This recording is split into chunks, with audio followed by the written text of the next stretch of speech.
Price the Lord.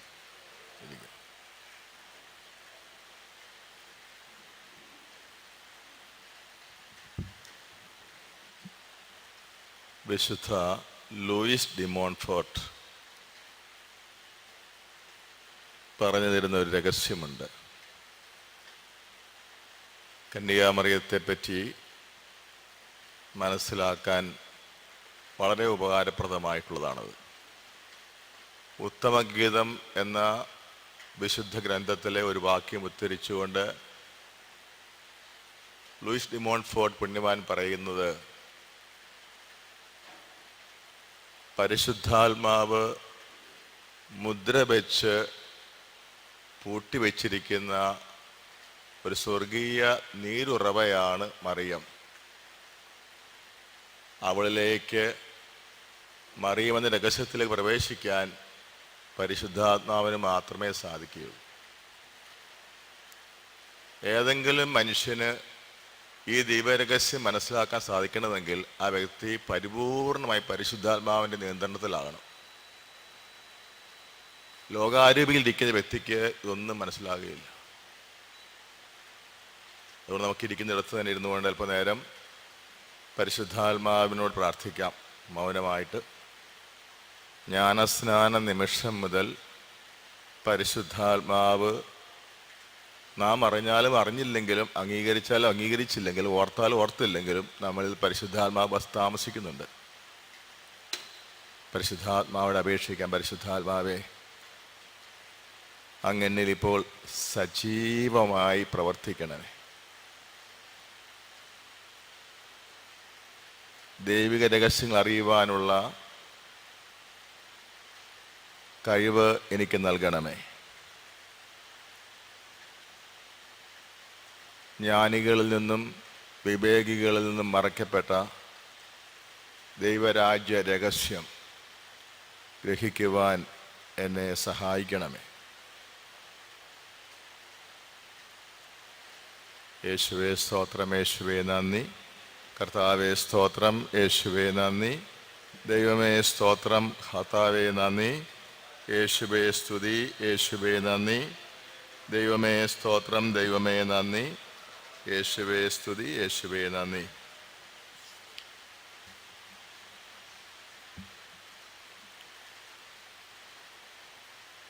പരിശുദ്ധ ദൈവമാതാവിൻ്റെ ജനന തിരുനാൾ ഉചിതമായി ആഘോഷിക്കാൻ വേണ്ടിയാണ് നാം ഈ ദിവസങ്ങളിൽ പ്രാർത്ഥനയിൽ മുഴുകി പരിശുദ്ധ മാതാവിനെ പറ്റി വിചിന്തനം നടത്തിക്കൊണ്ടിരിക്കുന്നത്.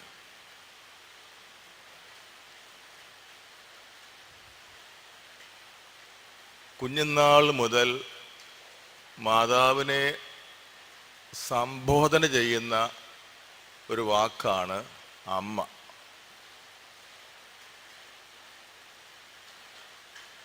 നമ്മുടെ എല്ലാവരുടെയും അധരങ്ങളിൽ ഈ നാമമുണ്ട്. പക്ഷെ നമുക്കറിയാം, നമ്മളെ പെറ്റ അമ്മയെ അല്ലാതെ ആരെയും നമ്മൾ അമ്മ എന്ന് വിളിക്കാൻ ധൈര്യപ്പെടുകയില്ല. പക്ഷെ എങ്ങനെയോ കന്യകാമറിയത്തെ സർവരും അമ്മേ, എൻ്റെ അമ്മേ, എൻ്റെ ആശ്രയമേ, നമ്മുടെ അമ്മ എന്നൊക്കെ പറയാറുണ്ട്.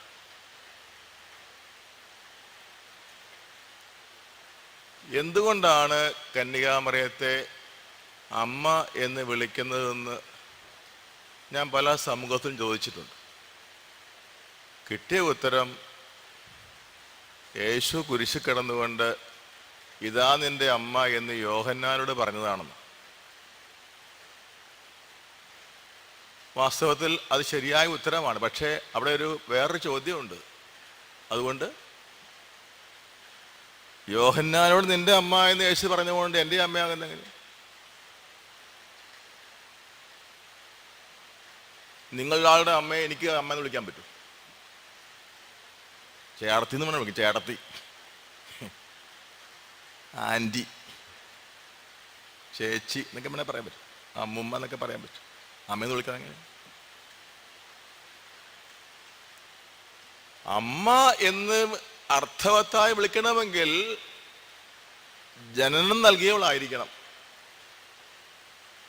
ജനനി എന്നൊരു വേറൊരു പദമുണ്ട്. ജനനി, ജനനം നൽകുന്നവൾ. അമ്മ എന്ന വാക്കിന് കൃത്യമായ അർത്ഥം ജനനം നൽകുന്നവൾ എന്ന് തന്നെയാണ്. ജനനം നൽകുന്നതോടൊപ്പം പരിപോഷിപ്പിക്കുന്നവളും. പിന്നെ എന്തുകൊണ്ടാണ് കന്യാമരത്തെ അമ്മ എന്ന് സഭ ഔദ്യോഗികമായി വിളിക്കാൻ നമ്മളെ പഠിപ്പിക്കുന്നുണ്ട്. ഈ പ്രധാനപ്പെട്ട കാര്യമാണ് നമ്മൾ ഇന്ന് വിചിന്തനം നടത്താൻ പോകുന്നത്.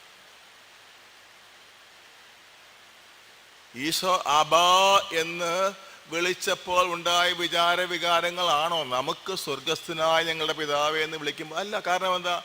സ്വർഗസ്ഥനായ പിതാവ് ആരാണെന്ന് യേശുവിന് നന്നായിട്ട് അറിയാം. ആ അറിവിൻ്റെ വെളിച്ചത്തിൽ അവിടുന്ന് പിതാവിനെ വിളിക്കുന്നത് നമ്മൾ വിളിക്കുന്ന പോലെ അല്ല, വളരെ വളരെ ആഴത്തിലാണ്. ഇതുപോലെയാണ് നമ്മൾ പല വിശുദ്ധരും മറിയത്തെ അമ്മയെന്ന് വിളിച്ചത്. അതിൻ്റെ അർത്ഥം ശരിക്കും അറിഞ്ഞത് കൊണ്ടായതുകൊണ്ട് ഇത് വളരെ ആഴത്തിലുള്ള ഒരു സംബോധനയായിരുന്നു. നമ്മൾ ഒത്തിരി കാലമായി അമ്മയമ്മയെന്ന് വിളിക്കുന്നതല്ല, നമുക്കറിയത്തില്ല എന്താ അതിൻ്റെ കാരണമെന്നറിയാം. അതുകൊണ്ട് വെറുതെ അധര സേവയായിട്ട് മാറിപ്പോവുകയാണ്. പരിശുദ്ധ അമ്മയെന്ന്, എൻ്റെ അമ്മയെന്നൊക്കെ പറഞ്ഞ അധര സേവയായിട്ട് മാറിപ്പോവുകയാണ്. വാസ്തവത്തിൽ മാതാവിന് സങ്കടം ഉണ്ടാക്കും. ഇപ്പം എൻ്റെ പെറ്റ അമ്മയെ ഞാൻ അമ്മയെന്ന് വിളിക്കുന്നത്, കോപിച്ചുകൊണ്ട് അമ്മയെന്ന് വിളിക്കുന്നതും, ഒരു സ്നേഹവുമില്ല അമ്മയെന്ന് വിളിക്കുന്നതും എൻ്റെ അമ്മയ്ക്ക് സങ്കടം ഉണ്ടാക്കും. അതിൽ ഭേദം വിളിക്കാതിരിക്കുന്നതല്ല. പരിശുദ്ധ അമ്മയെ ആ വാക്കിന്റെ അർത്ഥം ഗ്രഹിക്കാതെ വെറുതെ അമ്മയമ്മയെന്ന് വിളിക്കുന്നത് ഒരുതരം പരിഹസിക്കലാണ്. അതുകൊണ്ട് പരിശുദ്ധാത്മാവോട് എല്ലാവരും പ്രാർത്ഥിച്ചുകൊണ്ടിരിക്കണം. മറിയത്തെ പറ്റിയുള്ള ഈ ദിവ്യ രഹസ്യം മനസ്സിലാക്കാൻ ദൈവമേ എന്നെ സഹായിക്കണം.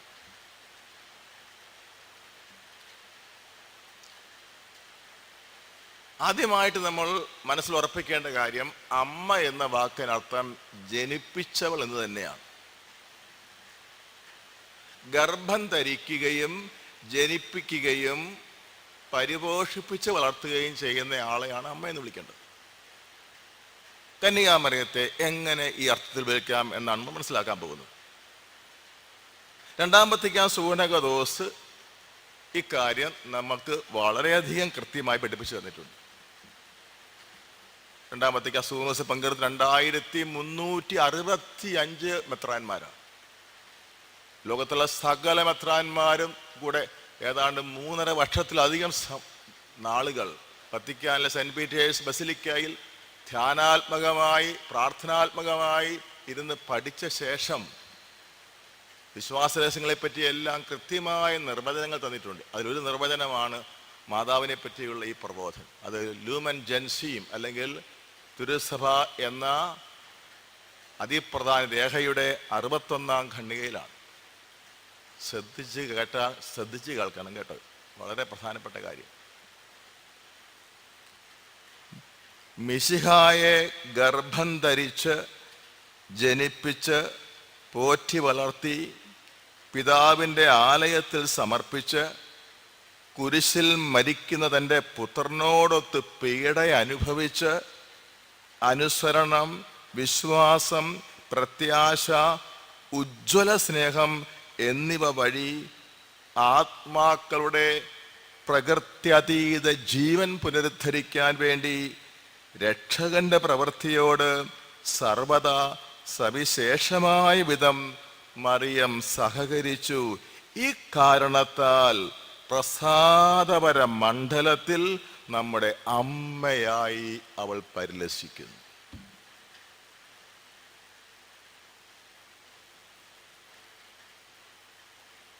അപ്പോൾ സ്വാഭാവിക തലത്തിനേക്കാൾ ഉയർന്ന തലത്തിൻ്റെ പേരാണ് പ്രസാദപരത്തിൻ്റെ തലം. Natural and super natural. സ്വാഭാവിക തലത്തേക്കാൾ ഉന്നതമാണ് ആധ്യാത്മിക തലം. ആധ്യാത്മിക തലത്തിലാണ് അവൾ നമ്മുടെ അമ്മയായിരിക്കുന്നത്. സ്വാഭാവിക തലത്തിൽ എൻ്റെ പെറ്റമ്മയെ ഞാൻ അമ്മ എന്ന് വിളിക്കുമ്പോൾ, അതിസ്വാഭാവിക തലത്തിൽ അതായത് പ്രസാദപര മണ്ഡലത്തിൽ എൻ്റെ അമ്മയും നമ്മുടെ എല്ലാവരുടെയും അമ്മയും മറിയം തന്നെയാണ്. അതിന് കാരണം എന്താ പറഞ്ഞിരിക്കുന്നത്? ആത്മാക്കളുടെ പ്രകൃത്യാതീത ജീവൻ, ആത്മാക്കളുടെ പ്രസാദപര ജീവൻ അല്ലെങ്കിൽ ദൈവിക ജീവൻ പുനരുദ്ധരിക്കാൻ വേണ്ടി രക്ഷകന്റെ പ്രവൃത്തിയോട് ഈ മഹത് വ്യക്തി സവിശേഷമായ രീതിയിൽ സഹകരിച്ചു. അപ്പോൾ പ്രകൃത്യാതീത ജീവൻ പുനരുദ്ധരിക്കുക എന്നതിനർത്ഥം എന്താ? രക്ഷിക്കുക, റിഡംഷൻ. പർദീസായിൽ വെച്ച് ആദിമാതാപിതാക്കൾ നഷ്ടപ്പെടുത്തിയത് ഈ ദൈവിക ജീവനായിരുന്നു. അതുകൊണ്ടാണ് കർത്താവ് പറഞ്ഞത്, ഈ പഴം തിന്നുന്ന ദിവസം നിങ്ങൾ മരിക്കും. ശാരീരിക മരണം സംഭവിച്ചിട്ടുണ്ടായിരുന്നില്ല അവർക്ക്. 900ഓളം കൊല്ലം പിന്നെയും ആദം ജീവിച്ചു. പക്ഷെ അവനും അവൻ്റെ ഭാര്യയും ആ നിമിഷം തന്നെ ആത്മീയമായ രീതിയിൽ മരിച്ചുപോയി. അതിനുശേഷം ലോകത്തുള്ള എല്ലാ മനുഷ്യരും ഈ ആധ്യാത്മിക ജീവൻ കുറവുള്ളവരായിട്ടാണ് വരുന്നത്, ഇല്ലാത്തവരായിട്ടാണ് വരുന്നത്. മാമോദിസ വഴി കിട്ടും, എന്നാലും നമ്മൾ പിന്നെയും നഷ്ടപ്പെടുത്തിക്കൊണ്ടിരിക്കുകയാണ്. നമ്മൾ മരിച്ചു കഴിയുമ്പോൾ നമ്മളെ കർത്താവ് പരിശോധിക്കാൻ പോകുന്നത് നമ്മുടെ ഈ പ്രസാദപര ജീവന്റെ അളവ് ആണ് പരിശോധിച്ച് നോക്കാൻ. എന്തോരം അളവുണ്ടെന്ന് നോക്കും. മിനിമം ഇല്ലെങ്കിൽ നിത്യസൗഭാഗ്യം തരാൻ പറ്റുകയില്ല. അപ്പൊ ഈ പ്രസാദപര ജീവൻ പറയുന്ന വേറൊരു വാക്കാണ് കൃപ, ഗ്രേസ്. അപ്പോൾ ഇവിടെ എന്താ സഭ പഠിപ്പിക്കുന്നത്? ആദത്തിന്റെ പാപം മൂലം മനുഷ്യവംശത്തിന് ഒന്നടങ്കം നഷ്ടപ്പെട്ടു പോയ പ്രസാദപര ജീവൻ വീണ്ടും സ്ഥാപിച്ചു തരാൻ വേണ്ടിയുള്ള യേശുക്രിസ്തുവിന്റെ രക്ഷാകരമായ പ്രവർത്തികളോട് കന്യകാമാതാവ് സവിശേഷമാവിധം സഹകരിച്ചു. അതിനാൽ അവൾ നമ്മുടെ യഥാർത്ഥ അമ്മയായി പരിലസിക്കും. ഇത് പെട്ടെന്ന് മനസ്സിലാക്കാൻ പ്രയാസമുള്ളത് കൊണ്ട് കുറച്ചുകൂടെ ലളിതമായിട്ട് നമുക്ക് ഇങ്ങനെ ചിന്തിക്കാം. ഇത് വിശുദ്ധ അഗസ്റ്റിൻ്റെ ചിന്തയാണ്. അഗസ്റ്റിൻ ദൈവശാസ്ത്രന്മാരിൽ അഗ്രഗണ്യൻ. ആർക്കും മനസ്സിലാകാത്ത ഏത് ദൈവശാസ്ത്ര വിഷയങ്ങളും വളരെ മനോഹരം അവതരിപ്പിക്കാൻ പ്രത്യേക കഴിവുള്ള ആളാണ്. അദ്ദേഹം പറയുന്നത് പൗലോസ്ലീഹായുടെ സുപ്രസിദ്ധമായ മൗതിക ശരീരം എന്ന ആധ്യാത്മിക തത്വത്തിൻ്റെ അടിസ്ഥാനത്തിലാണ്. എന്താണ് മൗതിക ശരീരം? യേശുക്രിസ്തുവിന് 2 തരം ശരീരമുണ്ട്. ഒന്ന് കന്യകാമറിയത്തിൽ നിന്നും സ്വീകരിച്ച ഭൗതിക ശരീരവും അതോടൊപ്പം തന്നെ യേശുക്രിസ്തുവിന് വേറൊരു ശരീരമുണ്ട്, മൗതിക ശരീരം, സ്പിരിച്വൽ ബോഡി, ആധ്യാത്മിക ശരീരം. എന്താണ് ഈ മൗതിക ശരീരം എന്ന് പറയുന്നത്? യേശുക്രിസ്തു വിശ്വസിക്കുന്ന എല്ലാവരും, ഞാനും നിങ്ങളും എല്ലാം യേശുവിൻ്റെ മൗതിക ശരീരമാണ്. ഇത് പൗലോസ് കുറച്ചുകൂടി ലളിതമായിട്ട് അവതരിപ്പിക്കുക ഇങ്ങനെയാണ്: സഭയുടെ ശിരസ് യേശുവും ഉടൽ അംഗങ്ങളുമാണ്. അപ്പൊ സഭയിലെ അംഗങ്ങളെല്ലാം യേശു എന്ന ശിരസിനോട് കൂട്ടിച്ചേർക്കപ്പെട്ട അവയവങ്ങളാണ്. വിശുദ്ധ അഗസ്റ്റിൻ വാദിക്കുന്നത് ഇങ്ങനെയാണ്: ഏതെങ്കിലും ഒരു അമ്മ തലയെ പ്രസവിക്കും, ബാക്കി താഴേക്കുള്ള വേറൊരമ്മ പ്രസവിക്കുമോ? ഭൂലോകത്ത് കണ്ടിട്ടില്ല അങ്ങനെ. തലയെ ഗർഭം ധരിച്ച് പ്രസവിച്ച അമ്മ തന്നെ വേണം കീഴ്പോട്ടുള്ള അവസാനം നഖം വരെയും ഗർഭം ധരിച്ച് പ്രസവിക്കും. അപ്പൊ ആഗസ്റ്റിനോസ് വാദിക്കുന്നത് ഇങ്ങനെയാണ്: ബൈബിൾ നിങ്ങൾ വിശ്വസിക്കുന്നുണ്ടെങ്കിൽ, ബൈബിൾ എന്താ പറയുന്നത്? യേശുക്രിസ്തു ശിരസും അവനിൽ വിശ്വസിക്കുന്ന വിശ്വാസികൾ അവൻ്റെ തന്നെ ശരീരത്തിലെ യഥാർത്ഥ അവയവങ്ങളുമാണ് എങ്കിൽ, അത് നിങ്ങൾ വിശ്വസിക്കുന്നുണ്ടെങ്കിൽ, ഈ ശിരസായ മിശിഹായെ ഗർഭം ധരിക്കുകയും ജനിപ്പിക്കുകയും പോറ്റി വളർത്തുകയും ചെയ്ത അതേ അമ്മ തന്നെ ആകാനേ തരമുള്ള നിങ്ങളുടെ അമ്മ. 10-ാം പീസ് മാർപ്പാപ്പ ഈ വലിയ രഹസ്യം ഒരു ഔദ്യോഗിക തിരുവെഴുത്തിലൂടെ തന്നെ പഠിപ്പിക്കുന്നുണ്ട്. ആ തിരുവെഴുത്തിൻ്റെ പേര് ആദ് ദിയം ഇല്ലും. അതിങ്ങനെ പറഞ്ഞിരിക്കുകയാണ്: മറിയം യേശുവിൻ്റെ അമ്മയല്ലേ, അതിനാൽ തന്നെ അവൾ നമ്മുടെയും അമ്മയാണ്. മറ്റ് മനുഷ്യരുടെ അതിന് തുല്യമായ ഒരു ശരീരം യേശുവിനും ഉണ്ടായിരുന്നു. എന്നാൽ അവിടത്തേക്ക് ഒരു ഭൗതിക ശരീരവും ഉണ്ടായിരുന്നു, അതായത് ഒരു ആധ്യാത്മിക ശരീരം. ആ ശരീരത്തിൻ്റെ അവയവങ്ങൾ ക്രിസ്തുവിൽ വിശ്വസിക്കുന്ന ഓരോ വ്യക്തിയുമാണ്. അതിനാൽ രക്ഷകനെ തൻ്റെ ഉദരത്തിൽ വഹിക്കുക വഴി ആ രക്ഷകനിൽ ആരെല്ലാം ഉൾക്കൊണ്ടിരുന്നുവോ, ആരെല്ലാം അടങ്ങിയിരുന്നുവോ, അവരും മറിയത്തിൻ്റെ ഉദരത്തിൽ തന്നെ വഹിക്കപ്പെട്ടു എന്ന് പറയാവുന്നതാണ്. Price the Lord. ഇത് മനസ്സിലാക്കാൻ പ്രയാസമാണല്ലേ, പക്ഷെ ഇതാണ് സത്യം. എങ്ങനെ മനസ്സിലാകും നമുക്ക് പുരുഷ സംസർഗമില്ലാതെ കന്യകാമറിയത്തിൻ്റെ ഉദരത്തിൽ ദൈവപുത്രൻ രൂപം കൊണ്ടത്? മനസ്സിലാക്കാൻ പറ്റില്ല, ഒരു വഴിയില്ല മനസ്സിലാക്കാൻ. ദൈവത്തിൻ്റെ പ്രവൃത്തി മനുഷ്യൻ്റെ ബുദ്ധിക്ക് അതീതമാണ്. അതുകൊണ്ട് തിരുവെഴുത്തുകൾ വിശ്വസിക്കുക, സഭയുടെ ആധികാരിക പ്രബോധനങ്ങളെ വിശ്വസിക്കുകയാണ് ബുദ്ധിമാനായ മനുഷ്യൻ ചെയ്യുള്ളൂ. പരിശുദ്ധ പത്താം പൈസ മാർപ്പാപ്പ ഔദ്യോഗികമായ രേഖയിലൂടെ ആദ് ദീയും ഇല്ലും എന്ന രേഖയിലൂടെ തന്നിരിക്കുകയാണ്, ശിരസ്സായ ക്രിസ്തുവിൻ്റെ തന്നെ അവയവങ്ങൾ എന്ന നിലയിലേക്ക് നമ്മളെല്ലാവരും പരിശുദ്ധ മറിയത്തിൻ്റെ ഉദരത്തിൽ നിന്ന് തന്നെയാണ് വന്നിരിക്കുന്നത്. Price the Lord. Hallelujah, hallelujah. അതിനാൽ മാർപ്പാപ്പ തുടരുകയാണ്, അതിനാൽ ഭൗതികവും ആധ്യാത്മികവുമായ അർത്ഥത്തിൽ മറിയത്തിൻ്റെ മക്കൾ എന്ന് നമ്മൾ വിളിക്കപ്പെടുന്നു. മറിയം നമ്മുടെ എല്ലാവരുടെയും അമ്മയും. നമുക്കിങ്ങനെ ചിന്തിച്ചു നോക്കാം. മനുഷ്യൻ രണ്ട് ജീവനുണ്ട്. ഇംഗ്ലീഷിൽ പറയാൻ കുറച്ച് എളുപ്പമാണ്, natural life and super natural life. സ്വാഭാവിക ജീവനും അതിസ്വാഭാവിക ജീവൻ അഥവാ ദൈവിക ജീവൻ. സ്വാഭാവിക ജീവൻ നമുക്ക് ലഭിച്ചിരിക്കുന്നത് നമ്മുടെ മാതാപിതാക്കളുടെ വിശുദ്ധ ദാമ്പത്യത്തിലൂടെ നമ്മൾ ഓരോരുത്തരും അമ്മയുടെ ഗർഭത്തിൽ ഉരുവാക്കപ്പെട്ട നിമിഷം മുതലാണ്. എപ്പോൾ തീരും? നമ്മുടെ രണ്ട് കണ്ണും അടച്ചു കെട്ടി ഒരു തുണിയും ചുറ്റി കഴിയുമ്പോൾ പരിപാടി തീർന്നു, കഴിഞ്ഞു. Price the Lord. എന്നിട്ട് എടുത്തോണ്ട് പോവും അല്ലേ? പക്ഷെ അപ്പോൾ എന്ത് സംഭവിക്കുന്നറിയാവോ? നമ്മൾ പ്രസാദപരത്തിലാണ് ജീവിച്ചിരുന്നതെങ്കിൽ നമ്മുടെ ജീവിതം തീരുന്നില്ല. അവിടെ അതങ്ങോട്ട് തളിർത്ത് ഫലഭൂയിഷ്ടമായി സ്വർഗത്തിൽ അത് മഹത്വത്തോടെ വിരാജിക്കും. അപ്പം നമ്മൾ 10, 40, 50, 60, 70, 80, 90 ഈയിടെ ഒരു വലിയ 110 പറഞ്ഞു കേട്ട്. കോവിഡിനെ അതിജീവിച്ച 110-കാരത്തി വല്യമ്മ. പക്ഷേ എന്നാലും വലിയ 200 ജീവിക്കാൻ പോകുന്നില്ല സാധാരണഗതിയിൽ അല്ലേ? ആ വല്യമ്മ 110 കൊല്ലം ജീവിച്ചോ, ഞാൻ 50 കൊല്ലം ജീവിച്ചോ, നല്ല പ്രശ്നം. അത് കഴിഞ്ഞിട്ട് വാട്ട് നെക്സ്റ്റ്?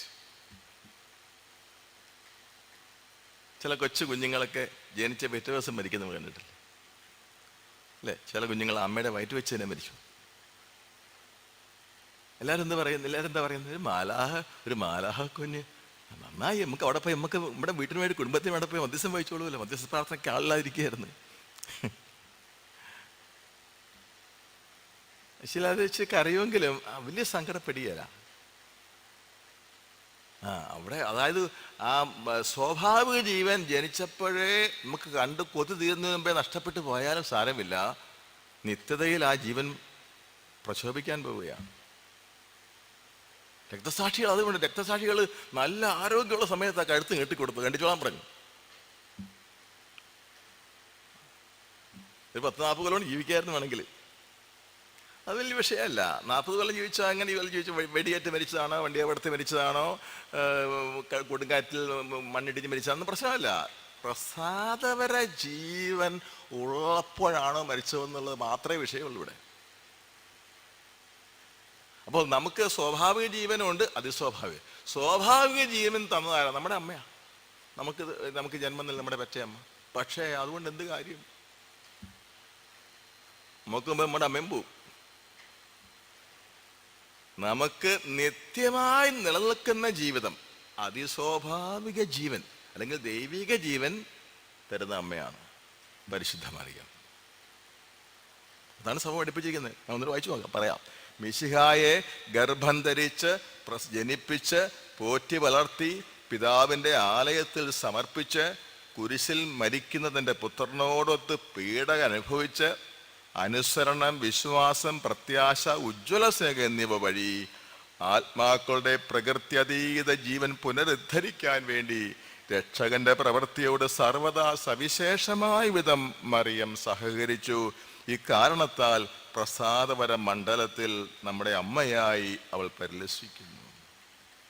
അവ 10, 50, 60, 70, 100 കൊല്ലത്തേക്ക് നമ്മുടെ അമ്മയാകുന്ന ആ പെറ്റമ്മയോട് നമുക്ക് എന്തൊരു അടുപ്പമാണല്ലേ. അല്ലേ? അമ്മ എന്ന് പറയുമ്പോൾ നമ്മുടെ ഹൃദയം കൊണ്ട് കുളിർന്നു കയറും. അമ്മ മരിച്ച് 10, 40, 50 കൊല്ലം അയാളും നമ്മൾ മരണം വരെ അമ്മയുമായിട്ടൊരു ബന്ധം നമുക്കുണ്ട്. അങ്ങനെയാണെങ്കിൽ അതിനേക്കാളെല്ലാം സർവപ്രധാനമായ ദൈവിക ജീവൻ നമുക്ക് തരുന്ന ഈ അമ്മയോട് എത്ര ഗാഢമായ ബന്ധം ഉണ്ടാകേണ്ടതാണ്. മുൻപ് ശനിയാഴ്ച നൊവേന നോറ്റ് കാര്യം സാധിക്കാൻ വേണ്ടി മാത്രമുള്ള കച്ചവട ഭക്തി നമുക്കുള്ളോ? അല്ലെങ്കിൽ 33 ദിവസത്തെ ഒരുക്കത്തിന് ശേഷം മാതാവിൻ്റെ സമർപ്പണം നടത്തിയാൽ പല അനുഗ്രഹങ്ങളും കിട്ടും. അതിൻ്റെ പേരിലാണോ ഈ ബന്ധം? പെറ്റമ്മയെ നമ്മൾ സ്നേഹിക്കുന്നത് അവളിൽ നിന്ന് കിട്ടേണ്ട ലാഭവും നേട്ടവും നോക്കിയാണോ? അല്ല. അവൾ നമുക്ക് ജീവൻ തരുകയും നമ്മളെ ജീവനെ പരിപോഷിപ്പിക്കുകയും ചെയ്തതിൻ്റെ പേരിലുള്ള ഒരു കൃതജ്ഞത നിറഞ്ഞ സ്നേഹമാണ് അമ്മയോട് നമുക്ക് എപ്പോഴും ഉള്ളത്, നമ്മുടെ സ്വന്തം അമ്മയോട്. കന്യകാമറിയത്തോട് ഒരു കൃതജ്ഞത നിറഞ്ഞ സ്നേഹം എപ്പോഴും വേണം. നമ്മുടെ രക്ഷ ഈശോ മിശിഹ സാധിച്ചു തന്നു. അതിന് ഈശോയുടെ വലങ്കൈയായിട്ട് പ്രവർത്തിച്ചവളാണ് അവൾ. അപ്പൊ നമുക്ക് നിത്യജീവൻ ഒരു നാളും നമ്മളിൽ നിന്ന് ആർക്കും അപഹരിക്കാൻ പറ്റുകയില്ല. ഒരു കൊറോണയ്ക്ക്, ഒരു ക്യാൻസറിന്, ഒരു രോഗത്തിനും അപഹരിക്കാൻ പറ്റാത്ത ജീവന്റെ പേരാണ് ആധ്യാത്മിക ജീവൻ അഥവാ പ്രസാദപര ജീവിതം അല്ലെങ്കിൽ ദൈവിക ജീവൻ. അത് അപഹരിക്കാൻ സാധിക്കുന്ന ഏക കാര്യം പാപമാണ്. പാപം അപഹരിച്ചു കളയും. അപ്പോൾ നമ്മൾ ചില ഡോക്ടർമാരെ സ്ഥിരം കാണുന്നവരുണ്ടാവും. വർഷങ്ങളായിട്ട് അവരുടെ ഹെൽത്ത് ടേക്ക് കെയർ ചെയ്യാൻ, അവരുടെ ആരോഗ്യം സംരക്ഷിക്കാൻ ഒരു പ്രത്യേക ഡോക്ടറെ വിശ്വസിച്ചിരിക്കുകയാണ്. ആ ഡോക്ടറോട് എന്ത് വന്നാൽ ആ ഡോക്ടർ പറയും, ഡോക്ടർ നിർദ്ദേശീകരിക്കും, ഡോക്ടർ പറയുന്ന പോലെ ചെയ്യും. ഡോക്ടർ നിർദ്ദേശിച്ചാൽ മാത്രം വേറെ ഡോക്ടർ എടുത്ത് പോകും. ഒരു പ്രത്യേകം എന്താ അമേരിക്കയിൽ അതിന് പ്രത്യേക പറയുന്ന പേര് തന്നെ ഫാമിലി ഡോക്ടർ എന്നാണ്. ഒരു ഡോക്ടറെ മാത്രമേ ആജീവനാന്തം മുഴുവൻ കാണുകയുള്ളൂ. കാരണം ആൾക്കറിയാം എല്ലാ ഹിസ്റ്ററി. ആ ആൾക്ക് ശരിക്കും നിയമം അനുസരിച്ച് വേറെ ആരും പോയി മാറി കാണാനും പാടില്ല. ആ ആള് വേണം ഒരു സ്പെഷ്യലിസ്റ്റിനെ കാണണമെന്ന് നമുക്ക് നിർദ്ദേശം തരണം. ഇന്ന ആളെ പോയി കാണാം. അവർ തമ്മിൽ സംസാരിക്കുകയും ചെയ്യും. എന്നിട്ട് ഇദ്ദേഹത്തിൻ്റെ ഫയലുകളിൽ അദ്ദേഹത്തിന് ട്രാൻസ്ഫർ ചെയ്യും. നമ്മുടെ ശാരീരിക ആരോഗ്യ കാര്യത്തിൽ നമ്മൾ ഡോക്ടർ അത്രമാത്രം ആശ്രയിച്ച് കഴിയുന്നെങ്കിൽ നമ്മുടെ നിത്യജീവൻ, ആധ്യാത്മിക ജീവൻ്റെ സൂക്ഷിപ്പുകാരിയും അത് തന്നവളും അത് പരിപോഷിപ്പിക്കുന്നവളുമായി മറിയത്തോട് നമ്മൾ എത്രമാത്രം ഗാഢബന്ധത്തിൽ കഴിയേണ്ടതായിട്ടുണ്ട്.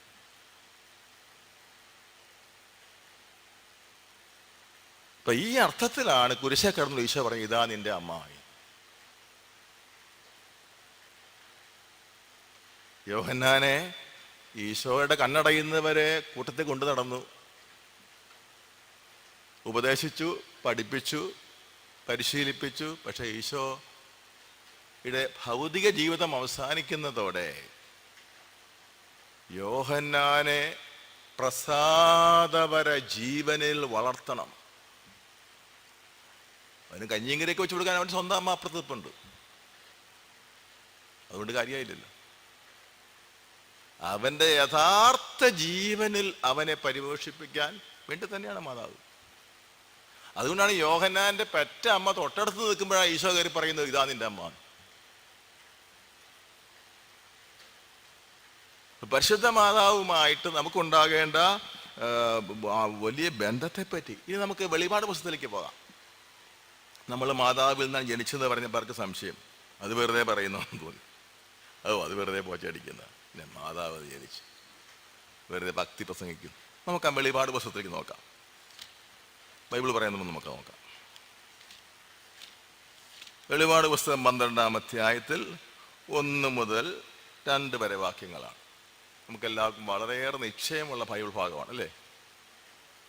എന്താണ് പറയുന്നത് അവിടെ? വെളിപാട് 12-ന്റെ 1-2 വാക്യങ്ങൾ. സ്വർഗത്തിൽ വലിയ ഒരടയാളം കാണപ്പെട്ടു. സൂര്യനെ ഉടയാടയാക്കിയ ഒരു സ്ത്രീ, അവളുടെ പാദങ്ങൾക്ക് അടിയിൽ ചന്ദ്രൻ, ശിരസിൽ 12 നക്ഷത്രങ്ങൾ കൊണ്ടുള്ള കിരീടം. ആ വാക്യം ഞാൻ വിശദീകരിക്കുന്നില്ല, ഈ ദിവസങ്ങൾ അത് വിശദീകരിക്കുന്നത് വേറെ വിഷയം ഉണ്ടാകും. 2-ാം വാക്യം നോക്കുക. അടുത്ത വാക്യം, അവൾ ഗർഭിണിയായിരുന്നു, പ്രസവ വേദനയാൽ അവൾ നിലവിളിച്ചു, പ്രസവ ക്ലേശത്താൽ അവൾ ഞെരുങ്ങി. ഇപ്പൊ വെളിപാട് പുസ്തകം എഴുതപ്പെട്ടതെന്നാ? മാതാവ് സ്വർഗത്തിലോട്ടൊക്കെ പോയി ഒരുപാട് കൊല്ലത്തിന് ശേഷം എഴുതുന്നത്. യോഹന്നാസ്ലീഹ സ്വർഗത്തിൽ കണ്ടത് എന്താണ്? ഗർഭിണിയായ കന്യകാമറിയത്തെയാണ്. അത് തന്നെയല്ല, പ്രസവം അടുത്തിരിക്കുക, പ്രസവം തുടങ്ങി. യോഹന്നാൻ 10 വയസ്സായല്ലേ, കണ്ടാൽ മനസ്സിലാകും. അതെന്താ അതിൻ്റെ അർത്ഥം? പ്രസവ വേദന ആർക്കേ ഉണ്ടാകുള്ളൂ? ഓർക്കുന്നില്ലേ? ഹൂവ പാപം ചെയ്ത് കഴിഞ്ഞപ്പോൾ കർത്താവ് പറഞ്ഞ ശിക്ഷ, അവർക്ക് കൊടുത്ത ശിക്ഷ എന്താണ്? നിന്റെ ഗർഭ അരിഷ്ടതകൾ ഞാൻ വർദ്ധിപ്പിക്കും. അപ്പോൾ പാപത്തിന് ദൈവം കൊടുത്ത ഒരു തരം ശിക്ഷയാണ് പ്രസവ വേദന. കന്യകാമറിയം അമലോത്ഭവയല്ലേ, കൃപ നിറഞ്ഞവളല്ലേ, പ്രസാദവരത്തിന്റെ പൂർണ്ണതയുള്ളവളല്ലേ, പാപത്തിന്റെ കറ 5 അയൽവക്കത്ത് പോലും പോകാത്തവളല്ലേ, പിന്നെ അവളെന്തിനാ പ്രസവം അനുഭവിക്കുന്നത്? അപ്പൊ അത് ആ ഗർഭിണി യേശുവിനെ ഗർഭം ധരിച്ച് യേശുവിനെ പ്രസവിക്കുന്നതിനെ പറ്റി അല്ലെന്ന് സ്പഷ്ടം. യേശുവിനെ ഗർഭം ധരിച്ച് പ്രസവിക്കുന്നതിനെ പറ്റി അല്ലെന്ന് സ്പഷ്ടം. അപ്പൊ പിന്നെ ആരെയായിരിക്കും? നമ്മളെ തന്നെ. 1531 ഡിസംബർ 8-ാം തീയതി 9-ാം തീയതി പറ്റിയാണ് മെക്സിക്കോയിലെ ഗ്വാഡലുപ്പെ എന്ന് പറയുന്ന സ്ഥലത്ത് ദൈവത്തിൻ്റെ പരിശുദ്ധ കന്യകാമറിയം വാൻ ഡിയാഗോ എന്ന് പറയുന്ന ഒരു കൃഷിക്കാരന് പ്രത്യക്ഷപ്പെടുക 2 പ്രാവശ്യം. 1531 അന്ന് പ്രത്യക്ഷപ്പെട്ട മാതാവിൻ്റെ ആ രൂപം ആ കൃഷിക്കാരൻ്റെ മേലങ്കിയിൽ അത്ഭുതകരമായി പതിച്ചിരുന്നു. ഇപ്പോൾ 500 കൊല്ലത്തോളമായില്ലേ? 500 കൊല്ലം കഴിഞ്ഞിട്ടും ആ രൂപത്തിൽ ഒരു മങ്ങൽ പോലും ആയിട്ടില്ല. ലോകത്തിലെ ഏറ്റവും പ്രസിദ്ധരായ ഈ ആർട്ടിൽ വലിയ പണ്ഡിതന്മാരെല്ലാം വന്ന് പഠിച്ചിട്ട് ഭൂമിയിൽ ആർക്കും ഇങ്ങനെ ചിത്രം വരയ്ക്കാൻ പറ്റിയെന്ന് മനസ്സിലായി. അതിൻ്റെ കളർ മാച്ചും കാര്യങ്ങളെല്ലാം അവർ അത്ഭുതത്തെ നോക്കി നിൽക്കുകയാണ്. ഇന്നും ആ പള്ളിയിൽ ഇരിപ്പുണ്ടാവും ആ ചിത്രം. ആ ചിത്രത്തിൽ മാതാവ് ഗർഭിണിയാണ്. ഹിസ്പാനിക് സമൂഹത്തിൽ ഗർഭിണികളെ തിരിച്ചറിയാൻ ഒരു അടയാളമുണ്ട്. ഒരു കെട്ട് കെട്ടും ഇങ്ങനെ. ചില ഗർഭിണികൾ ആരംഭകാലത്താണ് ഗർഭിണിയാണെന്ന് മനസ്സിലാകില്ല നമുക്ക്. ഗർഭം ഉണ്ടായെന്നൊരു സ്ത്രീ അറിഞ്ഞാൽ ഒരു പ്രത്യേക കെട്ട് കെട്ടിക്കൊള്ളാം അരക്കി. മാതാവ് ആ പ്രത്യേക കെട്ടും കെട്ടി അവിടെ പ്രത്യക്ഷപ്പെട്ടത്. അപ്പം വിശുദ്ധ അഗസ്റ്റിൻ പറഞ്ഞ എത്രയോ ശരി. വിശുദ്ധ അഗസ്റ്റിൻ പറയാണ്, തെരഞ്ഞെടുക്കപ്പെട്ടവർ മനുഷ്യപുത്രനോട് അനുരൂപരാകേണ്ടതിന് തെരഞ്ഞെടുക്കപ്പെട്ടവർ ക്രിസ്തുവിനോട് അനുരൂപരാകേണ്ടതിന് ഈ ലോകത്തിൽ ആയിരിക്കുമ്പോൾ അവർ മറിയത്തിൻ്റെ ഉദരത്തിൽ സൂക്ഷിക്കപ്പെടും. ആരാണ് തിരഞ്ഞെടുക്കപ്പെട്ടവർ? യേശു ക്രിസ്തു ദൈവപുത്രനാണെന്ന് വിശ്വസിച്ച് ജ്ഞാനസ്നാനം സ്വീകരിച്ച എല്ലാവരും. അവർ ഈ ലോകത്ത് ജീവിക്കുമ്പോൾ തന്നെ മാതാവിൻ്റെ ഉദരത്തിൽ സൂക്ഷിക്കപ്പെടുന്നു എന്നാണ് പറഞ്ഞിരിക്കുന്നത്. ഇത് ഇങ്ങനെ കേട്ടാ പോരാ, ഇത് ഉൾക്കൊള്ളണം ഈ സത്യം.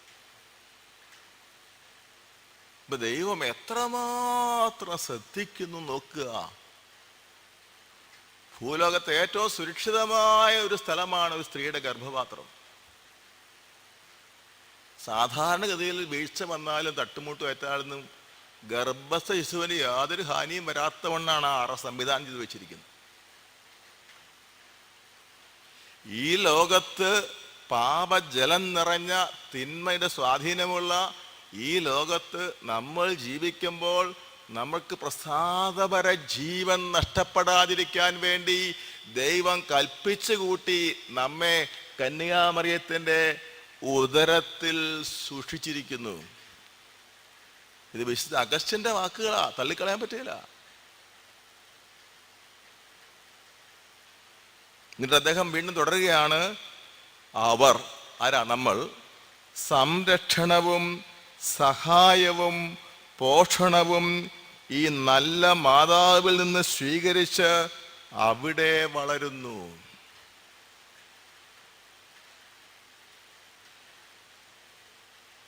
അപ്പൊ ദൈവ മക്കളായി നമ്മൾ നിരന്തരം വളർന്നുകൊണ്ടിരിക്കുകയാണ്. എവിടെയാ? നമ്മൾ പുറമേ ചവിട്ടി നടക്കുന്നെങ്കിലും മാതാവിൻ്റെ ഉദരത്തിലാണ്. ഇത് നമുക്ക് മനസ്സിലാക്കാൻ വളരെ പ്രയാസമുള്ള കാര്യമാണ്, പക്ഷെ അതാണ് സത്യം. അത്രമാത്രം ഒരു സ്വാഭാവിക ബന്ധം പരിശുദ്ധ മറിയത്തോട് ഈശോയിൽ വിശ്വസിക്കുന്ന എല്ലാവർക്കും ഉണ്ട്. ഇപ്പൊ ഈശോയിൽ വിശ്വസിക്കുന്ന അനേക ക്രൈസ്തവർ, പ്രത്യേകിച്ച് ബന്ധുക്ക സ്വഭാവക്കാരൊക്കെ ഇതൊന്നും അംഗീകരിക്കുന്നില്ല. ഒരു മാതാവിനെ ഒട്ടും ബഹുമാനമില്ലാതെ ഞാൻ സംസാരിക്കുന്നത് പലപ്പോഴും. പക്ഷെ എന്നാലും മാതാവിന് പരാതിയില്ല അവരെ പറ്റി. അവരെയും മാതാവ് തൻ്റെ ഉദരത്തിൽ സംരക്ഷിക്കാൻ ഒരമ്മയ്ക്ക് അങ്ങനെ പറ്റുള്ളൂ. ഒരമ്മയെ ഒരു മകൻ തെറി പറഞ്ഞെന്ന് കരുതി രണ്ട് അടി കൊടുത്ത് ചവിട്ടിയെന്ന് കരുതി അമ്മ ഒരിക്കലും അവനെ ഉപേക്ഷിക്കുകയില്ല. അപ്പോഴും അമ്മ അവനെ തലോടി കൊടുക്കും, അവന് ഭക്ഷണം ഉണ്ടാക്കി കൊടുക്കും, അവൻ്റെ വസ്ത്രം ഇളക്കി കൊടുക്കും, അവൻ്റെ കാര്യങ്ങളെല്ലാം രാത്രിയും പകലും ജാഗരൂകയായിരിക്കും. അതാണൊരു സ്വാഭാവിക അമ്മയുടെ കാര്യമെങ്കിൽ ദൈവത്തിൻ്റെ അമ്മ എങ്ങനെ വ്യത്യസ്തമാണ്? അങ്ങനെ പ്രിയപ്പെട്ടവരെ, നമുക്ക് നമ്മുടെ ജീവിതത്തിൽ ഇങ്ങനൊരു പ്രവൃത്തി ദൈവം ചെയ്തിട്ടുണ്ടെന്ന കാര്യം മറക്കരുത്. നമ്മൾ പലപ്പോഴും പറയാറുണ്ട്, ഞാൻ ഒറ്റയ്ക്ക്, എനിക്ക് ആരുമില്ല, എന്നെ സഹായിക്കാൻ ആരുമില്ല, ഞാൻ കിടന്ന് വിഷമിക്കുകയാണ്. അതൊരു നുണയാണ് പറയുന്നത്. ഈ സത്യത്തെ പറ്റിയുള്ള ഓർമ്മയില്ലാത്തതുകൊണ്ട് പറയുന്നതാണ്. അപ്പോൾ യേശുവിൻ്റെ രക്ഷാകര പദ്ധതിയുടെ തന്നെ ഭാഗമാണിത്. അതുകൊണ്ടാണ് യോഹന്നാൻ ശ്ലീഹ ഇങ്ങനെയാണ് പറയുന്നത്, ഈശോ കുരിശിൽ 3 മണിക്കൂർ നേരം ശ്വാസം എടുക്കാൻ പോലും പറ്റാതെ ഇങ്ങനെ ഏങ്ങി വലിഞ്ഞ് ഞങ്ങൾ കിടക്കുക. എന്നിട്ട് അവസാനം ഇതാ നിന്റെ അമ്മ എന്ന് പറഞ്ഞതോടുകൂടി യേശുവിൻ്റെ അവസാനത്തെ വാക്കായിരുന്നത്. പിന്നെ ഈശോ ഒന്നും പറഞ്ഞിട്ടില്ല.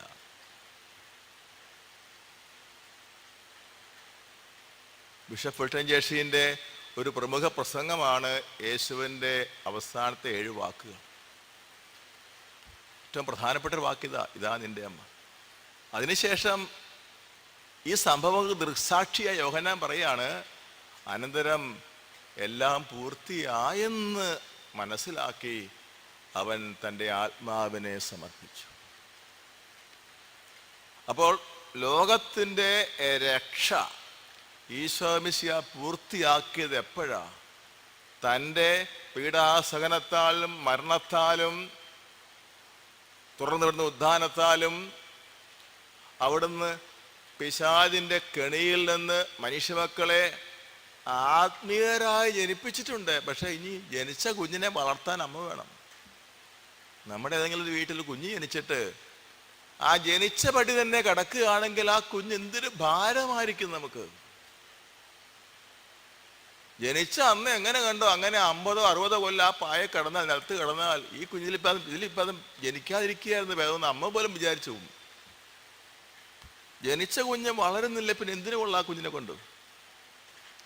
അതുകൊണ്ടാണ് കത്തോലിക്കാ സഭയുടെ 2ാമത്തെ സ്വർണ്ണദിവസത്തിന്റെ പ്രമാണരേഖയിൽ പറയുന്നുണ്ട്, ഈ മാതാവ്, പരിശുദ്ധ ദൈവമാതാവ് നമ്മളെ ജനിപ്പിക്കാൻ വേണ്ടി മാത്രമല്ല ശ്രമിച്ചത്, മറിച്ച് നമ്മുടെ ഈ ദൈവിക ജീവൻ കാത്തു പരിപാലിക്കുകയും ചെയ്യുന്നു. നമ്മൾ സ്വർഗത്തിൽ പ്രവേശിച്ച് യഥാസ്ഥാനത്തിരിക്കുന്നവരെ മാതാവ് നെടുവീർപ്പെട്ടുകൊണ്ടിരിക്കുക. ഇവിടുന്ന് വിദേശത്തേക്കൊരു മോനോ മോളോ യാത്ര പോയാൽ അമ്മയുടെ ചങ്ക് ഇങ്ങനെ എവിടെ എത്തി, ദുബായിലെത്തി, അല്ലെ ഖത്തറിലെത്തി, പിന്നെ അത് കഴിഞ്ഞ് അടുത്ത സ്റ്റോപ്പ് UK-യിലെത്തി, പിന്നെ ആ ഡെസ്റ്റിനേഷനിലെത്തി അവിടെ സുരക്ഷിതമായി ആ മകനോ മകളോ എത്തിയെന്ന് അറിയുന്നവരെ അമ്മയ്ക്ക് സമാധാനം ഉണ്ടാകില്ല. നമ്മുടെ ഡെസ്റ്റിനേഷൻ എവിടെയാ? നമ്മുടെ പേര് കുത്തിയ സിംഹാസനമുണ്ട് അവിടെ. സീറ്റ് മാറിയിരുന്നാൽ പറ്റിയല്ല, എഴുന്നേപ്പിച്ചു വിടും. അവിടെ വോളണ്ടിയേഴ്സൊക്കെ ഉണ്ട്. അവിടെ പോയി നമ്മൾ ഇരുന്ന് കഴിയുമ്പോഴാണ് മാതാവ് സമാധാനായി. പിന്നെ നിത്യകാലം മാതാവും സകല വിശുദ്ധരുമൊത്ത് നമ്മളിരുന്ന് ഈശോയുടെ തിരുമുഖം കണ്ട് ആനന്ദിക്കും. ബിയാറ്റിഫിക് വിഷൻ, ദൈവശാസ്ത്രത്തിൽ പറയുന്ന വാക്കതാണ് ബിയാറ്റിഫിക് വിഷൻ, സൗഭാഗ്യ ദർശനം. ദൈവത്തെ അവിടുന്ന് ആയിരിക്കുന്ന പോലെ കണ്ട് പരമാനന്ദത്തിൽ നിത്യകാലം മുഴുവൻ മുഴുകുന്ന അവസ്ഥ. അപ്പം അതിന് നമുക്ക് യോഗ്യത തരുന്ന എന്താണ്? നമ്മുടെ പ്രസാദപര ജീവനെ വളർത്തി പരിപുഷ്ടമാക്കുക. അത് ചെയ്യുന്ന ആളാണ് പരിശുദ്ധ മറിയം. അതുകൊണ്ട് ക്രൈസ്തവന് പരിശുദ്ധ മാതാവ് ബന്ധമില്ലാത്ത വ്യക്തി വാസ്തവത്തിൽ നഷ്ടപ്പെട്ട അവസ്ഥയിലാണ്. മാമൂസ മുങ്ങി എന്നുള്ളത് ശരിയാ, പ്രസാദപര ജീവൻ കിട്ടി എന്നുള്ളത് ശരിയാ, പക്ഷെ അതിനെ വളർത്തിയില്ലെങ്കിലോ? നമ്മളൊരു വളരെ വിലപ്പെട്ട ഒരു സസ്യമോ ഒരു ചെടിയോ കൊണ്ടുവന്ന് നമ്മുടെ ഗാർഡനിൽ കൊണ്ടേ വെച്ചു, പക്ഷെ പിറ്റേ ദിവസം അങ്ങോട്ട് പോയിട്ടില്ല, നോക്കിയിട്ടില്ല, വെള്ളം ഒഴിച്ചില്ലെങ്കിലോ അത് കുറെ കഴിയുമ്പോൾ തീർന്നു പോയിട്ടുണ്ടാകും. മാമോദീസായിലൂടെ ദൈവിക ജീവൻ കിട്ടി, അതുകൊണ്ട് എന്ത് കാര്യം? ആ ദൈവിക ജീവനെ ക്രമമായി വളർത്തി വളർത്തി വളർത്തി പരിപോഷിപ്പിച്ച് അതിൻ്റെ പൂർണ്ണ ഫലത്തിലേക്ക് എത്തിക്കണ്ടേ? ആ ഗാർഡനറാണ് പരിശുദ്ധ മറിയം. അതുകൊണ്ടാണ് കത്തോലിക്കാ സഭ ഇങ്ങനെ പഠിപ്പിക്കുന്നത്, മരിയ ഭക്തി ക്രൈസ്തവ വിശ്വാസത്തിൻ്റെ കാതലായ ഭാഗമാണ്. ഐച്ഛിക വിഷയമല്ല, വേണമെങ്കിൽ ആകാന്ന് പറയാൻ ഒക്കില്ല. പരിശുദ്ധ മറിയത്തിൻ്റെ സഹായമില്ലാതെ സാധാരണഗതിയിൽ ഒരു വിശ്വാസിക്ക് നിത്യരക്ഷ പ്രാപിക്കുക പ്രയാസം. ഒരമ്മയില്ലാതെ കുഞ്ഞ് വളർന്നാൽ പട്ടീനെയും പൂച്ചനെയും പോലെ വളരാൻ പറ്റും. അമ്മ ജനിച്ചപ്പോൾ തന്നെ അമ്മ മരിച്ചു പോയ ഒരു കുഞ്ഞും വളരുകയൊക്കെ ചെയ്യും. അതിനും പ്രായത്തിലും മണ്ണും പൊണ്ണൊക്കെ ഉണ്ടാകും. പക്ഷേ അതിൻ്റെ സ്വഭാവം നോക്കിയാൽ കാണാൻ പറ്റും. അയ്യോ എല്ലാവരും അത് അമ്മയില്ലാത്ത കൊച്ചാണ്, അമ്മയില്ലാതെ വളർന്ന കൊച്ചാണ്, ആ കൊച്ചിന് ഇത്രയൊക്കെ വളരാൻ പറ്റുള്ളൂ, സ്റ്റാൻഡേർഡ് ഉണ്ടാകുള്ളൂ. അമ്മയുടെ സ്നേഹവും വാത്സല്യവും പരിചരണവും വാങ്ങി വളർന്ന കുട്ടി അതിൻ്റെതായ പ്രത്യേകത എടുത്ത് കാണിക്കും. അപ്പോൾ നമ്മൾ പരിശുദ്ധ ദൈവമാതാവിനോട് നമുക്ക് ഓരോരുത്തർക്കുമുള്ള ഗാഢബന്ധമനുസരിച്ചായിരിക്കും നമ്മൾ ദൈവിക സ്വഭാവത്തിൽ സമ്പന്നരാകുകയുള്ളൂ. മിനിമം ബന്ധമേ മറിയത്തോട് നമുക്കുള്ളെങ്കിൽ നമ്മളുടെ പ്രസാദപര ജീവൻ്റെ അളവ് തീരെ കുറവായിരിക്കും. ഒരു ദിവസം ഒരു കൊന്ത ചൊല്ലും, അതിപ്പോൾ സന്ധ്യയ്ക്ക് എല്ലായിടത്തും ചൊല്ലുന്നതല്ല, ഒരു കൊന്ത ചൊല്ലിയേക്കാം. അത് മാത്രം മിക്കവരുടെയും മരിഭക്തി മിനിമം ലെവലില്ല. ഒരു കൊന്ത ചൊല്ലും, ചില വീട്ടിൽ ഒരു കൊന്തയില്ല, ചുരുക്കിയിരിക്കുക, ഒരു രഹസ്യം മാത്രം. പിന്നെ ചിലപ്പോൾ ഒരു പാട്ടും പാടും മാതാവിന് വേണ്ടി, ഇത്രേ ഉള്ളൂ. പിന്നെ ഒത്തിരി പേര് കൊന്ത ധരിക്കുന്ന വെറുതെ പ്രകസനത്തിനാണ്. ഇതൊക്കെ നല്ലതാണ്, പക്ഷെ ഇതിൻ്റെ എല്ലാം അടിസ്ഥാനമായി നിൽക്കേണ്ടത് മാതാവിനോടുള്ള അത്യഗാധമായ സ്നേഹബന്ധമായിരിക്കണം. അമ്മ എന്ന നിലയ്ക്കുള്ള അത്യഗാധമായ സ്നേഹബന്ധത്തിൽ നിന്ന് വേണം ഈ കൊന്ത ധരിക്കലും കൊന്ത ചൊല്ലലും വെന്തിങ്ങ ഇടലും ഒക്കെ പുറപ്പെടാൻ. അതൊക്കെ മാതാവിനോടുള്ള, അമ്മ എന്ന നിലയിലുള്ള മാതാവിനോടുള്ള ബന്ധത്തിൻ്റെ സ്നേഹത്തിൻ്റെ അടയാളമായിരിക്കണം. ആ സ്നേഹബന്ധം ഉള്ളിലില്ലാതെ ഇതെല്ലാം കാണിച്ചു കൂട്ടിയുള്ള ഒരു ഉപകാരവും ഇല്ല. Price the Lord, hallelujah. ഇപ്പം നമ്മൾ നമ്മുടെ അമ്മേനെ വിളിക്കുന്നത് എങ്ങനെയാ അല്ലേ? ഇപ്പം നിങ്ങളെയൊക്കെ വിളിക്കുന്ന പോലെയാണ് എൻ്റെ അമ്മേനെ ഞാൻ വിളിക്കുന്നത്? അല്ല. ഞാൻ അമ്മയെന്ന് വിളിക്കുമ്പോൾ എനിക്ക് പോലും അറിയാത്തൊരു കെമിസ്ട്രി വർക്ക് ചെയ്യുന്നുണ്ട് എൻ്റെ ഉള്ളിൽ. ഇല്ലേ? ശരിയല്ലേ? നമ്മൾ ഈ മാതാവിനെ എത്ര കൊല്ലമായി വിളി തുടങ്ങിയിട്ട് അമ്മേ അമ്മേന്ന്, എന്ത് കെമിസ്ട്രി നമ്മുടെ ഉള്ളിൽ വർക്ക് ചെയ്യണത് എന്ന് ആലോചിച്ച് നോക്കിയേ. എത്ര തവണ സ്നേഹത്തോടെ നമ്മൾ നന്മ നിറഞ്ഞ മറിയമേന്ന് ചൊല്ലിയിട്ടുണ്ട്. ഈ ഉരുട്ടി ഉരുട്ടി ഉരുട്ടി ഉരുട്ടി കൊന്ത വിട്ടു പോണതല്ലാതെ വാസ്തവത്തിൽ സ്നേഹവാത്സല്യത്തോടെ അല്ലാത്ത ഓരോ നന്മ നിറഞ്ഞ മറിയമേയും ഒരുതരം പരിഹാസ അവഹേളനമല്ലേ? ഈശോ മാതാവിനെ സംബോധന ചെയ്തിരുന്നത് എത്രമാത്രം സ്നേഹത്തോടെ ആയിരിക്കണം നമുക്ക് ഊഹിക്കാൻ പോലും പറ്റുകയില്ല. അമ്മ എന്ന വാക്ക് തന്നെ സ്നേഹത്തിൻ്റെ മൂർത്തിഭാവമാണ്. അതുകൊണ്ട് പ്രിയപ്പെട്ടവരെ, നമുക്ക് ഇന്ന് മുതൽ ഈ അമ്മ എന്ന് പറയുന്ന നമ്മൾ സംബോധന ചെയ്യുന്നതിൻ്റെ പിന്നിലുള്ള മാതാവുമായി നമുക്ക് ദൈവം തന്നിരിക്കുന്ന ബന്ധം നമ്മളാരും ഉണ്ടാക്കിയെടുത്തതല്ല. ഈശോ ഒരു വാക്ക് പറഞ്ഞില്ലേ, നിങ്ങളല്ല എന്നെ തെരഞ്ഞെടുത്തത്, ഞാനാണ് അതിന് സമാനമായിട്ട് പറയാവുന്നൊരു വാക്കാണ്. നമ്മളല്ല ഈ അമ്മയെ തെരഞ്ഞെടുത്തത്, ദൈവം തെരഞ്ഞെടുത്ത് നമുക്ക് തന്നതാ.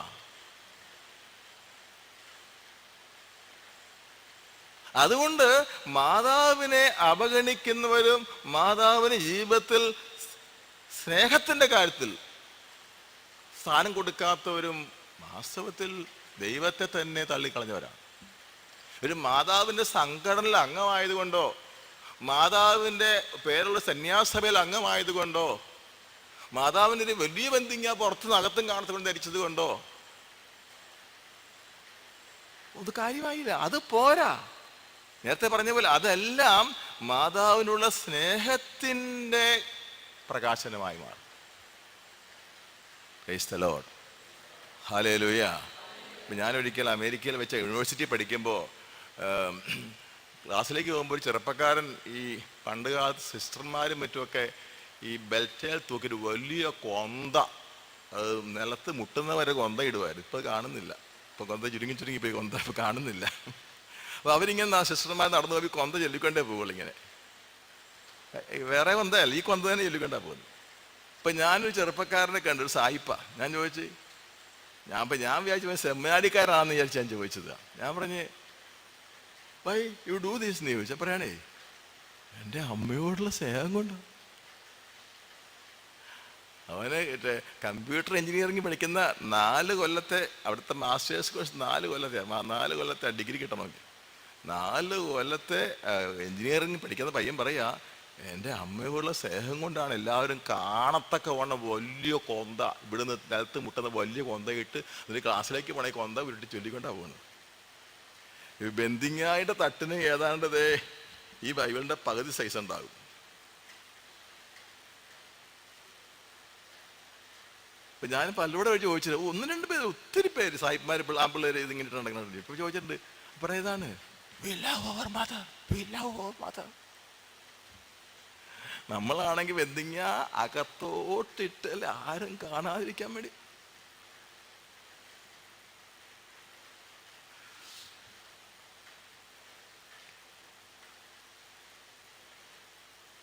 ഏതെങ്കിലും ഒരു ഭാര്യ അവളുടെ മോതിരം, ഭർത്താവിൻ്റെ പേര് കുത്തിയ മോതിരം ഇങ്ങനെ പിടിക്കുമോ? പരിചയക്കാർ വന്നപ്പം മോശം, അവൾ നല്ലോണം വീശി കാണിക്കും.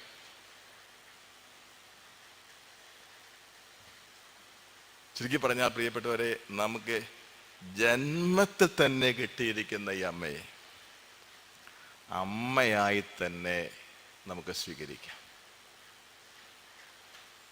മധ്യസ്ഥയായും കാര്യം സാധിച്ചു തരുന്ന ആളായിട്ടും മാത്രം കാണരുത്.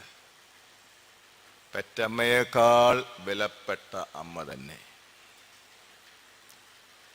നിത്യകാലം നമ്മോടൊത്തുണ്ടായിരിക്കാനുള്ള ഏക വ്യക്തി. നമ്മുടെ അമ്മയ്ക്കൊന്നും ചെയ്യാൻ പറ്റിയില്ല, സ്വന്തം അമ്മയ്ക്കൊന്നും ചെയ്യാൻ പറ്റിയില്ല. അമ്മയും കൈവളത്തി കാണിക്കും, എന്ത് ചെയ്യാനാ മോളെ, എന്ത് ചെയ്യാനാ മോനെ, എൻ്റെ കേത് തന്നെ. ഭൂമിയിൽ വെച്ച് തന്നെ ഞാൻ ചോദിച്ചു നടന്നത്, ഇനിയിപ്പോൾ എടുക്കണമെങ്കിൽ അമ്മയ്ക്കേ പറ്റുള്ളൂ. നമ്മുടെ അമ്മയ്ക്ക് ഇവിടെ എൻട്രി പാസ് കിട്ടും നമുക്ക് അറിയത്തില്ല. അതുകൊണ്ട് പ്രിയപ്പെട്ടവരെ, ലാഭവും ബുദ്ധിയും കന്യാമറിയത്തെ എന്തുമാത്രം സ്നേഹിക്കാൻ പറ്റുമോ അത്രയും സ്നേഹിക്കുന്നത് തന്നെയാണ്. നമുക്ക് ഈ ദിവസം പ്രത്യേകം പ്രാർത്ഥിക്കാം. പ്രത്യേകിച്ച് ലോകത്ത് ഒരുപാട് പേര് മാതാവിനോടുള്ള ബന്ധം ഉപേക്ഷിച്ചവരുണ്ട്. ഒന്നാം തരം കത്തോലിക്ക കുടുംബങ്ങളിൽ ജനിച്ച് വളർന്ന് കൊന്തയും ധരിച്ച് ബന്ദിങ്ങയും ധരിച്ച് മാതാവിൻ്റെ സൊഡാലിറ്റിയിൽ കുഞ്ഞുനാളിലൊക്കെ അംഗമായി വളർന്നു വന്ന ഒത്തിരി പേര് മാതാവിനെ തെറ്റിദ്ധരിക്കുകയും തെറ്റായ വിവരങ്ങളുടെ അടിസ്ഥാനത്തിൽ മാതാവിനെ വെറുക്കുകയും ഉപേക്ഷിക്കുകയും ഒത്തിരി പേരുണ്ട്. അവരെയൊക്കെ ഓർത്ത് മാതാവ് ഒരുപാട് സങ്കടപ്പെടുന്നുണ്ടാകും. നമുക്ക് മാതാവിൻ്റെ ആ വികാരം മനസ്സിലാക്കി എല്ലാവർക്കും വേണ്ടി പ്രാർത്ഥിക്കാം. പ്രത്യേകിച്ച് ജ്ഞാനസ്നാനം വഴി യേശുക്രിസ്തുവിൻ്റെ സ്വന്തമായ എല്ലാവരും അവർക്ക് ലഭിച്ചിരിക്കുന്ന ദൈവിക ജീവൻ, പ്രസാദപര ജീവൻ പരിപോഷിപ്പിക്കാൻ ദൈവം നിയോഗിച്ച പരിശുദ്ധ മറിയത്തോട് ചേർന്ന് നിന്ന് ഈ ലോക ജീവിതം ഫലദായകമാക്കാൻ കൃപയാകണമെന്ന് നമുക്ക് പ്രാർത്ഥിക്കാം. Price the Lord. ഹല്ലേലൂയ. യേശുവേ നന്ദി, ദൈവമേ സ്തുതി. നമുക്ക് എഴുന്നേറ്റ് നിൽക്കാം.